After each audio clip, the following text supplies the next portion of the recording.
Buenas a todos, bienvenidos de nuevo a mi canal. Yo soy Héctor y hoy les traigo un nuevo vídeo que quizás es un poco diferente con respecto a los anteriores, pero que he querido compartir con ustedes porque me parece bastante interesante, porque en él tratamos las religiones y concretamente las religiones monoteístas. Y estos aspectos que estamos hablando, comentando y estudiando quizás hoy en día son bastante desconocidos, y por eso me gustaría que vieran el vídeo y que lo compartieran, le dieran like si les gusta, dislike y comentar debajo si no les ha gustado o si hay que mejorar algo. Y en esto acuérdense que les doy bastante importancia porque me gusta, cuando pongo algún vídeo, me gusta la interacción, me gusta que se tenga un diálogo o que justamente me pregunten: mira, pero Héctor, esto no lo hemos entendido, esto aquí no entiendo por qué dices esto, o vale. Entonces es muy importante, no olviden darle like o dislike y también comentar en la ventanita de comentarios. Bueno, pues como iba diciendo, en él lo que podemos observar es ese desarrollo de las religiones monoteístas, cómo tienen un origen común y luego pues cómo se van diferenciando, y a la vez las diferentes semejanzas que tenemos, ¿no?, entre ellas. También pues hablamos de la simbología que tienen, de cuáles son sus diferentes ritos o elementos que los definen.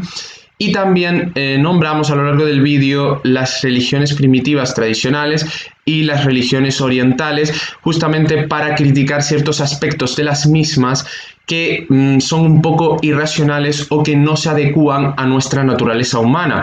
Véase, por ejemplo, el caso de la religión hindú, donde el final de la misma es una asimilación a una energía universal que eliminaría nuestra propia esencia, cosa que es totalmente contrario a nuestra razón y naturaleza, porque nosotros tenemos que preservar nuestra esencia. Si no preservamos nuestra esencia, ¿qué diferencia hay con un ateo que dice que no hay nada más después de la muerte y que lo que hay es la nada y que nuestra esencia se perdería? Pues es lo mismo, básicamente. Por tanto, aquí la razón parece que rehuye de esta idea. También encontramos, por ejemplo, aspectos irracionales en el mismo Islam, que también lo comentamos, pero bueno, tampoco voy a adelantar mucho. Pero bueno, en el caso del Corán, que ellos mismos tienen la creencia de que ha sido dictado coma y punto por punto, y cómo esto no casa muy bien con el espíritu humano, con la forma de ser del ser humano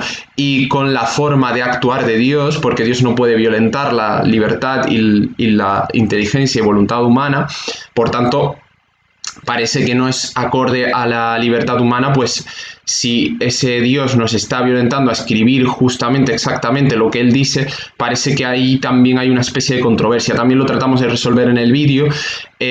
También hablamos de las religiones animistas, tradicionales y primitivas, y de cómo esto tampoco parece que casa mucho con la naturaleza humana.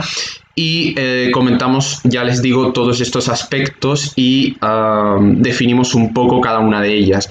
Yo creo que es interesante, más hoy en día que parece que se ha perdido la conciencia religiosa y hemos perdido el espíritu y el conocimiento de las diferentes religiones.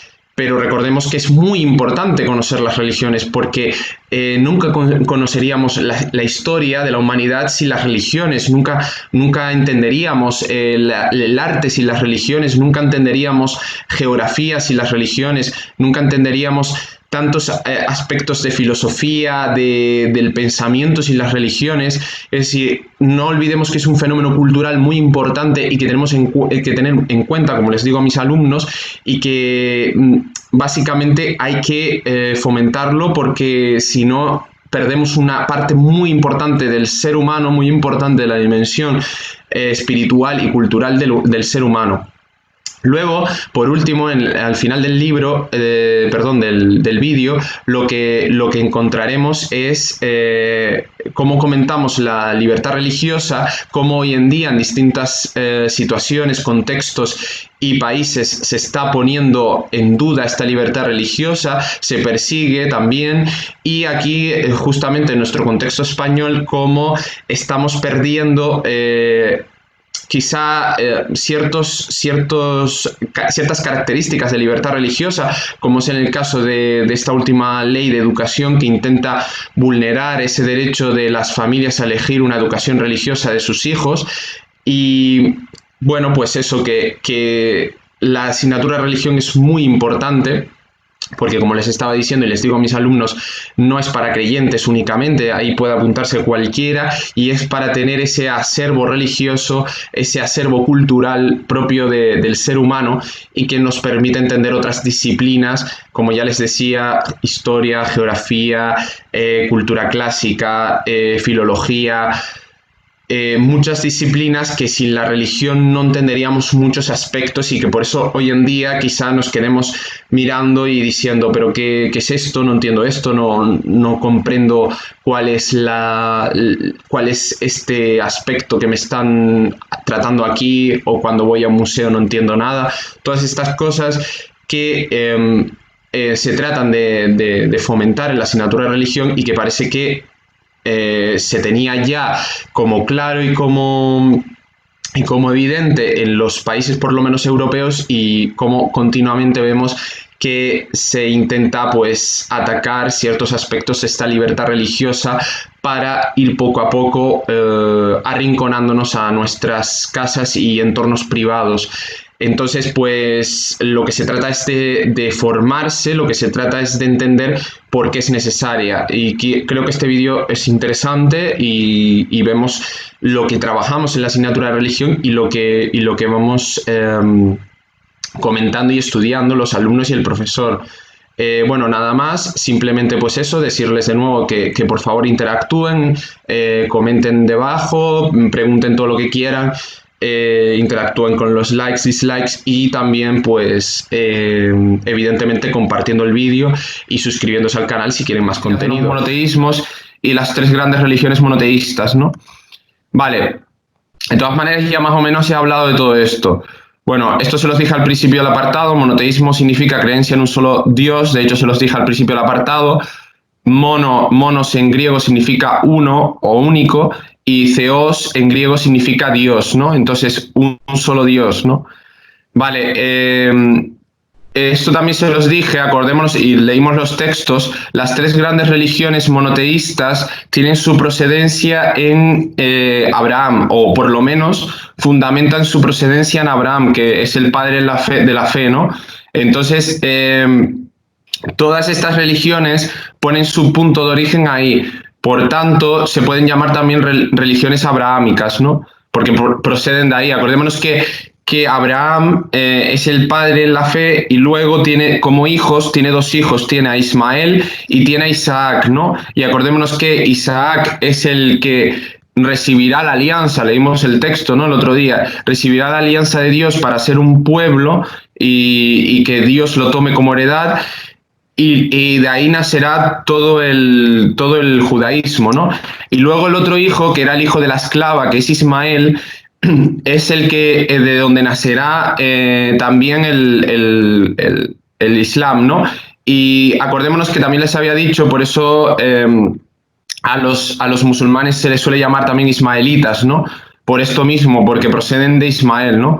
Y ahí es donde vemos, cuando leímos el texto, que Dios también dijo que bendeciría a Ismael para darle, es decir, una gran heredad también, ¿no? Pero la alianza, acordémonos, la alianza la establecía con Isaac, ¿no? Y luego pues el cristianismo será, luego ya en la plenitud de los tiempos, será el que se escinda del judaísmo, porque ha venido el Mesías, ¿no? Por tanto, de ahí surgiría el cristianismo. Vale. Hay que tener muy en cuenta que cuando hablamos de estos monoteísmos, no estamos hablando de un espíritu, ¿no?, que habita en la naturaleza, ni una energía universal impersonal. Acordémonos que cuando estábamos hablando de las religiones orientales, esto es más tipo de religión oriental, ¿no? Las religiones orientales hablan más bien de un espíritu, o hablan más bien... Lo del espíritu que habita en la naturaleza, que es más bien del naturalismo, es decir, el animismo y todo esto, lo tenemos en las religiones primitivas, que lo dimos en el primer apartado. Luego, lo de la energía universal impersonal lo tenemos en las religiones orientales, ¿no? Acordémonos que hablamos del hinduismo y luego de distintas corrientes, sijismo y demás, ¿no? Y, perdón, y luego, pues evidentemente, tampoco, es decir, tampoco nuestro final es fundirnos en esa energía. Acordémonos que el final del hinduismo era fundirnos, nuestro espíritu era fundirse, después de una serie o de una cadena de reencarnaciones, se trataba de fundirnos en ese espíritu universal y bueno, pues compartir ya todos a una, estar todos compartiendo en esa energía universal. Pero claro, el problema es que perderíamos nuestra propia esencia, ¿vale? Es decir, el problema del hinduismo es que su objetivo es que nosotros perdamos nuestra esencia, es decir, que ahora mismo, si nosotros fuéramos hindúes, nuestro objetivo es que o sea, despreciar nuestra carne, que nuestro espíritu se adhiera a esa energía universal, ¿no? Que es nuestro objetivo, ¿no? Que es nuestro Dios, ¿no? Nuestro Dios supremo. Y que al adherirnos a esa energía universal perderíamos nuestra esencia, porque ya no seríamos nosotros en nuestro espíritu, seríamos un espíritu informe, ¿no? O sea, una energía informe que no tiene distinción entre unos y otros, ¿no? Es decir, para que ustedes me entiendan,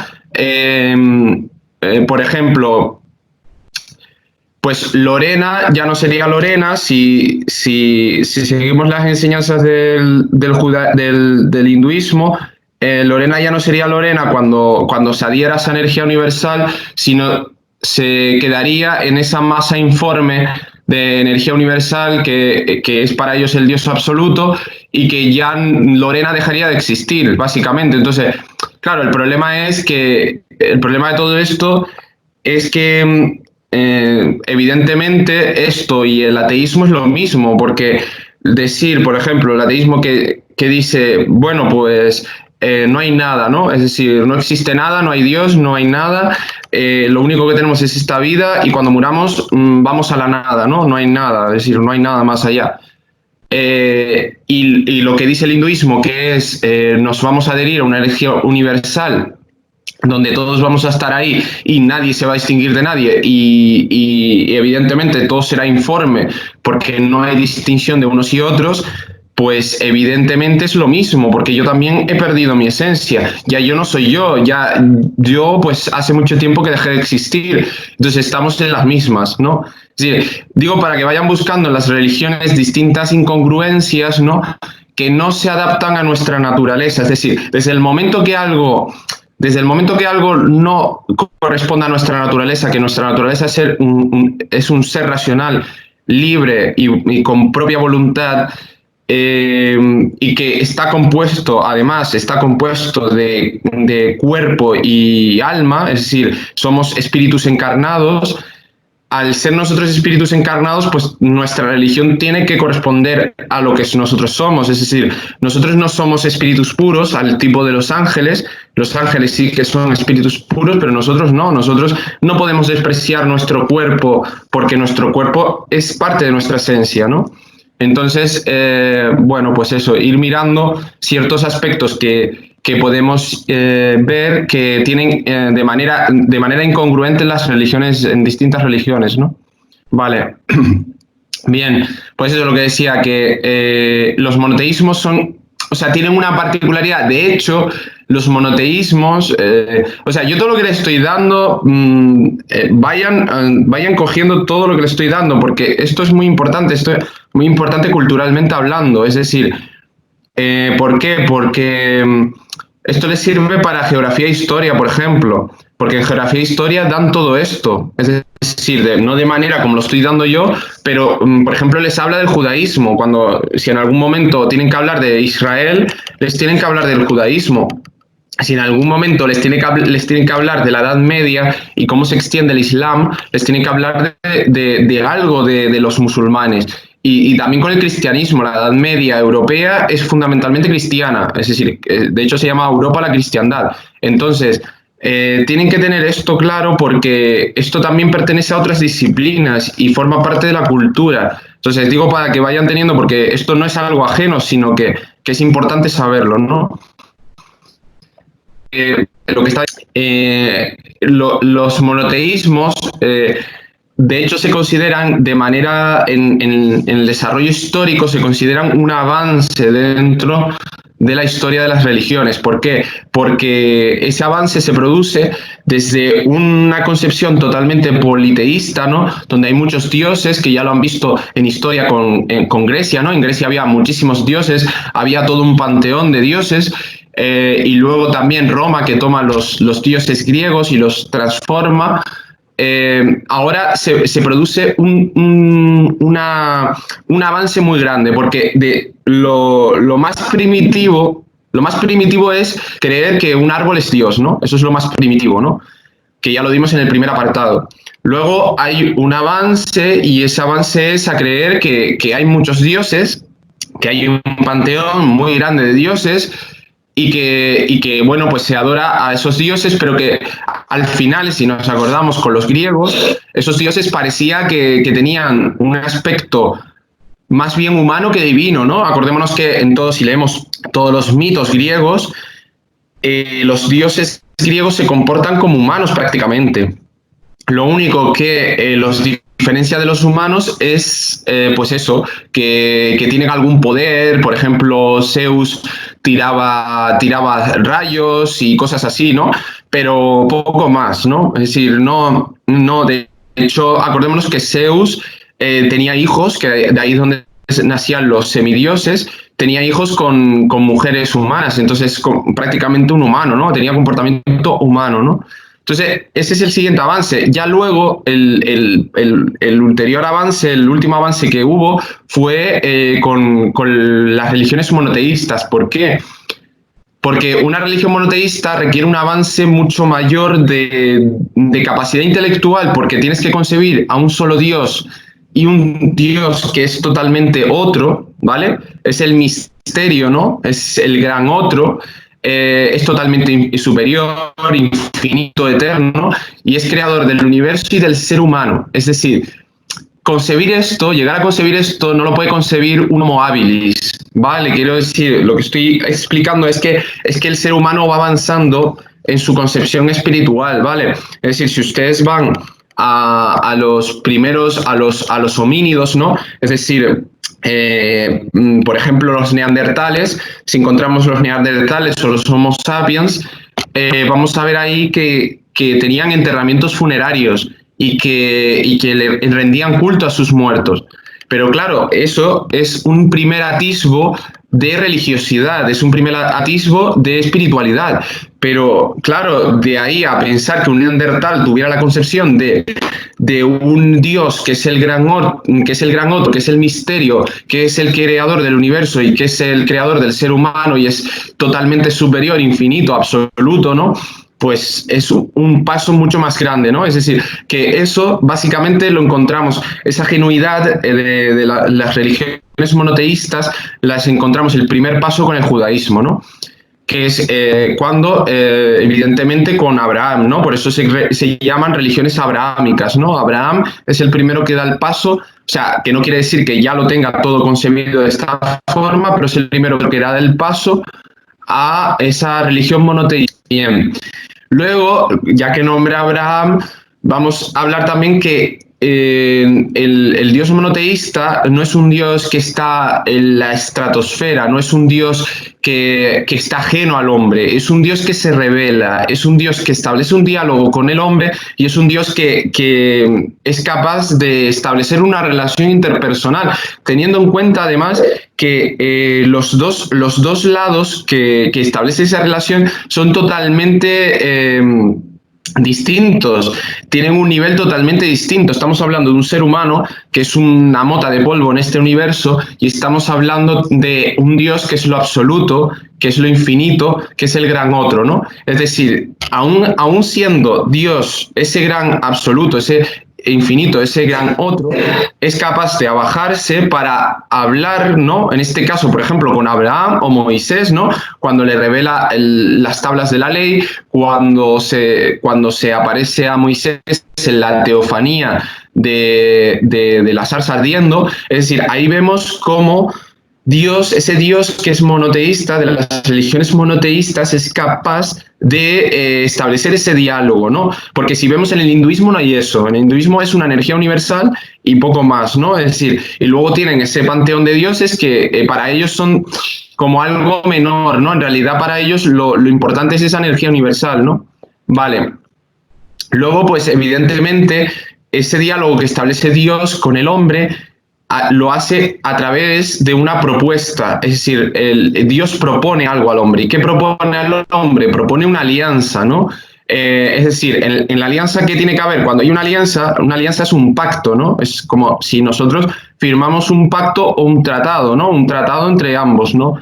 Y lo que hacemos es, pues eso, nosotros admitimos que Dios es ese que se nos está revelando, es nuestro Dios, y a la vez tenemos que cumplir los mandamientos que nos da. ¿Por qué? Porque a partir de ahora le pertenecemos, es decir, a partir de ahora tenemos que básicamente pues serle fiel, no podemos, por ejemplo, traicionarle, ¿no? En el caso, por ejemplo, de Israel, cuando hizo el vellocino de oro, es decir, cuando acordémonos, Moisés subió al Sinaí a que Dios le revelara las tablas de la ley, el pueblo estaba abajo esperando, hizo este ídolo, y al hacer este ídolo traicionó a Dios. Por eso digo que cuando tú has establecido un pacto, una alianza con Dios, tú tienes que serle fiel hasta el final, ¿no? Y esos mandamientos básicamente expresan esa fidelidad, ¿no? A la vez, ¿qué pasa? Que Dios también se compromete por la otra parte, porque acordémonos que un pacto es de manera bilateral, o sea, hay un lado y otro lado, y en este caso Dios se compromete a tomar a ese pueblo como heredad, a tomar ese pueblo en posesión suya y a protegerlo, ¿no? Es decir, hay dos lados que cada lado tiene que cumplir una serie pues eso, de tratado para que se cumpla, ¿no? Vale. Y luego, último, destacar que Dios es un Dios providente. ¿Y qué hablamos cuando hablamos qué queremos decir cuando hablamos de que Dios es un Dios providente? Pues queremos decir que es un Dios que guía la historia humana. Es decir, guía la historia humana en el sentido de que toda la historia humana tiene un sentido y todo ese sentido está fundamentado en un comienzo que Dios le ha dado y en un final que Dios le dará. Y que nada se escapa a Dios. Es decir, porque muchas veces quizá en nuestras vidas podemos pensar, pues ¿dónde está Dios, no? Es decir, qué mal, qué tal, pero tenemos que acordarnos que Dios es el que rige la historia humana. Y Dios, si a lo mejor ahora está ocurriendo esta pandemia, es por algo. Es decir, no es que se haya escapado al plan de Dios, es que Dios lo tenía previsto. Y Dios lo ha puesto en el camino del hombre, porque acordémonos, si leemos toda la Sagrada Escritura, vamos a ver cómo Dios del mal saca bien. Es decir, el misterio del mal, que sigue siendo un gran misterio, pero acordémonos que el mal no es introducido por Dios, sino si nos vamos al relato del principio del Génesis, cuando vemos a Adán y Eva en el jardín del Edén, ¿no? y ellos pecan, el pecado original, lo que vemos es que ya el mal estaba introducido en el mundo. ¿Por qué? Porque Eva es tentada por la serpiente, que en este caso simboliza al demonio. Entonces, mucho antes de que nuestros primeros padres pecaran, ya el mal estaba en el mundo. Mucho antes de que nuestros primeros padres pecaran, estaba el pecado en el mundo, es decir, estaba ya la tentación en el mundo. ¿Por qué? Porque el mal se introduce, acordémonos, cuando se produce esa rebelión entre los ángeles de Dios. Hubo una rebelión entre los ángeles de Dios, donde estaban el bando fiel a Dios, que permaneció fiel a Dios, que son los ángeles, que siguen siendo ángeles, y luego tenemos a los que se pusieron a favor o siguieron a Satanás, al demonio, y justamente son los ángeles caídos, ¿no? Son los demonios. Entonces, todos estos ángeles caídos ya habían introducido el mal en la creación de Dios.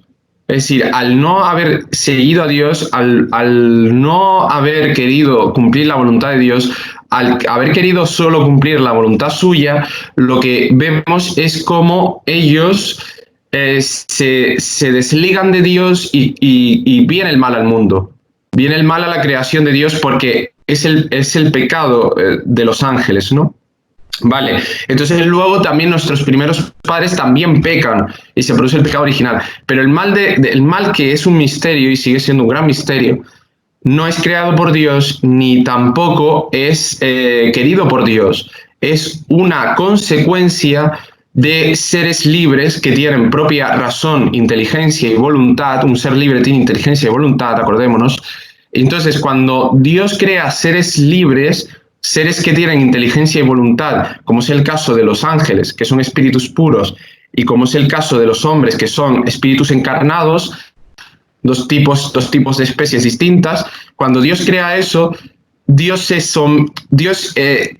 sabe perfectamente que eso puede conllevar también el que venga el mal a su creación. Puede conllevar también el pecado. ¿Por qué? Porque cuando tú creas un ser libre, está la posibilidad de que peque, está la posibilidad de que cometa mal. Entonces, Dios sabía perfectamente que al crear a esos seres libres con inteligencia y voluntad, sabía perfectamente que podía suceder esto. Lo sabía perfectamente y estaba en el plan divino. Pero no es porque Dios quisiera el mal, no es porque Dios creara el mal, sino porque Dios quiso crear seres con inteligencia y voluntad libres para hacer lo que ellos querían. Entonces, libres de decisión, libres de decidir si seguir a Dios, si adorar a Dios, si postrarse ante Dios, si seguir sus mandamientos, o por otro lado, alejarse de Dios, no seguir sus mandamientos y no quererle, y no amarle. Es decir, él al crear eso sabía perfectamente que había esas dos posibilidades. Lo sabía perfectamente. ¿Qué pasa? Que si solo hubiera creado perritos, gatitos y ratoncitos del bosque, pues ahí no hubiera pasado nada, porque es decir, son seres mucho más inferiores, no tienen libertad, sino simplemente actúan por instinto, entonces ahí no va a pasar nada, porque ahí pues son criaturas divinas también, pero de rango muchísimo más inferior, que también tienen evidentemente tienen una dignidad, pero tienen un rango muchísimo inferior. Igual que nosotros, los hombres, tenemos rango inferior a los ángeles porque son espíritus puros. Pues lo mismo con los animales. Entonces, si vamos a poner el caso de que si Dios hubiera creado solo a los animales, pues ahí no hubiera habido mal en el mundo, no hubiera habido mal en la creación, porque era imposible. Es decir, para que venga el mal y para que venga el pecado y para que venga la rebelión contra Dios, tiene que proceder de un ser que tiene voluntad e inteligencia para querer el mal. Y los animales no tienen voluntad ni inteligencia para elegir una cosa u otra. Entonces, digo porque el problema del mal normalmente es el más que se plantea contra Dios, pero es que Dios no es que lo haya querido, es que Dios, por así decirlo, con términos humanos y de manera muy analógica, o análoga, perdón, podemos decir que Dios se ha arriesgado, es decir, Dios se ha arriesgado a que se produzca esto que se ha producido. Es decir, porque Él quería crear por puro amor, porque acordémonos que Dios es amor y el amor, lo que pasa con el amor es que solo se quiere donar. Es decir, el amor, un Dios que es amor no puede ser un Dios que está en su estratosfera único, pues absoluto y que no hace nada. Un Dios amor necesita donarse, necesita crear. Es decir, no es que haya una necesidad, sino en el sentido de que el amor, la esencia del amor es donarse, la esencia del amor es darse, la esencia del amor es, pues eso, dar dar de ti mismo, ¿no? Y pues lo experimentamos nosotros mismos también, que experimentamos el amor en nuestras vidas. Cuando tenemos amor, también queremos darnos, ¿no? Entonces, bueno, pues toda esta disquisición la estaba diciendo por eso, porque Dios rige la historia. Dios rige, acordemos el término providencia. El término providencia es que Dios no es ajeno a la historia. Dios es el que lleva los caminos de la historia. Dios es el que lleva el camino de la historia desde el comienzo hasta el final, acordémonos, hasta el final de los tiempos, hasta el final de la creación, que se producirá una renovación completa, ¿no? Y habrá esa, es decir, como dice San Pablo, habrá unos cielos nuevos y una tierra nueva, ¿no? Vale.